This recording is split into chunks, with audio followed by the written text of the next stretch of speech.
नमस्कार, मैं हूँ इंद्रजीत और आप देख रहे हैं बुक्स न्यूज। टाटा की टेलीकॉम में धमाकेदार एंट्री। बीएसएनएल के साथ 2026 में हुआ 5G का शंखनाद। जियो और एयरटेल को मिलेगी कड़ी टक्कर। नई दिल्ली, 15 जनवरी 2026। भारतीय टेलीकॉम इतिहास में आज का दिन सुनहरे अक्षरों में लिखा जाएगा।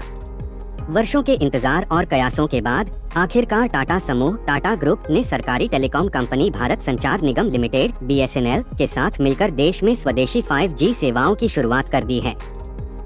यह न केवल बीएसएनएल की वापसी है, बल्कि भारत के आत्मनिर्भर बनने की दिशा में एक बड़ा कदम भी है। टाटा कंसल्टेंसी सर्विसेज (TCS) और टाटा के स्वामित्व वाली तेजस नेटवर्क्स के नेतृत्व में बीएसएनएल ने 2026 की शुरुआत के साथ ही अपने 5G नेटवर्क को लाइव करना शुरू कर दिया है। इसे टाटा बीएसएनएल डील के रूप में देखा जा रहा है, जो रिलायंस जियो और भारती एयरटेल के एकाधिकार डुओपोली को चुनौती देने के लिए तैयार है। एक 15,000 करोड़ की महाडील और टाटा का मास्टर स्ट्रोक। यह साझेदारी महज एक सामान्य समझौता नहीं है, बल्कि एक सोची समझी रणनीति है। टाटा समूह की कंपनी TCS ने बीएसएनएल के लिए 4G और 5G नेटवर्क तैनात करने के लिए लगभग 15,000 से 19,000 करोड़ रुपए का सौदा हासिल किया था। इस डील के तहत TCS टाटा कंसल्टेंसी सर्विसेज मुख्य सिस्टम इंटीग्रेटर की भूमिका निभा रहा है। यह नेटवर्क की देखरेख, रखरखाव और सॉफ्टवेयर प्रबंधन का जिम्मा संभाल रहा है। तेजस नेटवर्क्स टाटा समूह की यह company radio access network (RAN) उपकरण बना रही है, यानी वो हार्डवेयर जो टावरों पर लगता है और आपके फोन तक सिग्नल पहुंचाता है। भारत सरकार की यह संस्था इस नेटवर्क के लिए कोर टेक्नोलॉजी प्रदान कर रही है। टाटा की यह एंट्री इसलिए भी खास है क्योंकि अब तक टेलीकॉम हार्डवेयर के लिए भारत विदेशी कंपनियों जैसे नोकिया, एरिक्सन, सैमसंग पर निर्भर था। लेकिन टाटा और बीएसएनएल का यह 5G नेटवर्क पूरी तरह से मेड इन इंडिया है।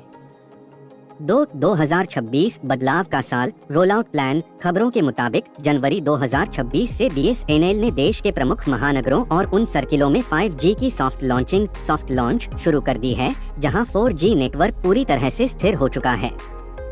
जनवरी 2026 दिल्ली, मुंबई, चेन्नई और बेंगलुरु जैसे शहरों के चुनिंदा इलाकों में ट्रायल और कमर्शियल सेवाएं शुरू। मिड 2026 तक लक्ष्य। रिपोर्ट के अनुसार बीएसएनएल का लक्ष्य 2026 के मध्य तक अपने उन सभी 1 लाख टावरों को 5G में अपग्रेड करना है, जहां 4G उपकरण लगाए जा चुके हैं। गांव-गांव तक पहुंच। जहां निजी कंपनियां मुनाफे वाले शहरी इलाकों पर ध्यान दे रही हैं, वहीं टाटा और बीएसएनएल का यह गठजोड़ ग्रामीण भारत को हाई स्पीड इंटरनेट से जोड़ने का काम करेगा। 3 स्वदेशी स्टैक, इंडिजिनस स्टैक की ताकत। यह दुनिया में पहली बार है जब भारत अपने खुद के बनाए हुए 4G 5G टेक्नोलॉजी स्टैक का उपयोग कर रहा है। अब तक केवल चीन, स्वीडन और फिनलैंड जैसी जगहों की कंपनियां ही यह तकनीक बनाती थीं।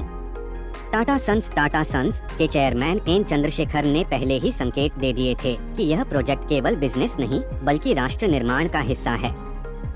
इस स्वदेशी तकनीक का सबसे बड़ा फायदा यह है कि सुरक्षा, डेटा चोरी या विदेशी जासूसी का खतरा कम होगा। लागत। विदेशी उपकरणों के मुकाबले इसकी लागत कम है, जिससे सेवाएं सस्ती हो सकती हैं। Global market. अगर यह मॉडल भारत में सफल होता है, तो टाटा इसे दुनिया के अन्य विकासशील देशों में भी निर्यात कर सकता है। 4 ग्राहकों के लिए क्या बदलेगा?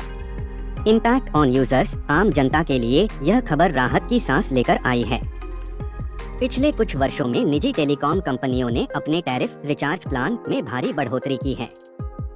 सस्ता इंटरनेट। बीएसएनएल हमेशा से अपनी किफायती दरों के लिए जाना जाता है। टाटा के साथ आने के बाद भी उम्मीद है कि बीएसएनएल 5G के प्लान जियो और एयरटेल के मुकाबले 20 से 30% तक सस्ते हो सकते हैं। बेहतर नेटवर्क। टाटा की तकनीकी दक्षता, टेक्निकल एक्सपर्टीज के कारण बीएसएनएल के पुराने खराब नेटवर्क की छवि सुधरने की पूरी उम्मीद है। TCS ने नेटवर्क को सुचारू रूप से चलाने के लिए डेटा सेंटर्स भी स्थापित किए हैं। सिम पोर्ट कराने की होड़। 2025 के अंत में ही देखा गया था कि निजी कंपनियों के महंगे प्लान से तंग आकर लाखों लोगों ने बीएसएनएल में पोर्ट कराया था। अब 2026 में 5G आने के बाद यह संख्या और तेजी से बढ़ सकती है। 5 जियो और एयरटेल के लिए चुनौती। अब तक रेस में केवल 2 घोड़े थे, लेकिन अब तीसरा घोड़ा भी पूरी ताकत से मैदान में है। रिलायंस जियो और एयरटेल ने अपना 5G रोल आउट लगभग पूरा कर लिया है, लेकिन वे अब मोनेटाइजेशन पैसा कमाने के चरण में हैं, यानी वे दाम बढ़ाएंगे। यही वह स्वीट स्पॉट है जहां टाटा BSNL बाजी मार सकते हैं। अगर वे एक स्थिर और सस्ता विकल्प देने में सफल रहे तो मार्केट शेयर में बड़ा फेरबदल देखने को मिल सकता है।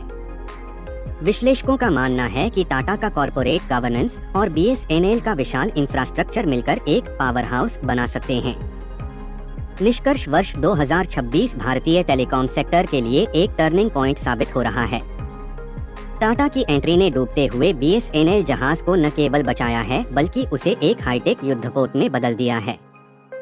भले ही शुरुआत में कुछ तकनीकी चुनौतियां आ सकती हैं, लेकिन टाटा के भरोसे और BSNL की पहुंच ने देशवासियों में एक नई उम्मीद जगा दी है। अब देखना यह होगा कि आने वाले महीनों में यह जोड़ी भारतीय उपभोक्ताओं के डिजिटल सपनों को किस रफ्तार से पूरा करती है।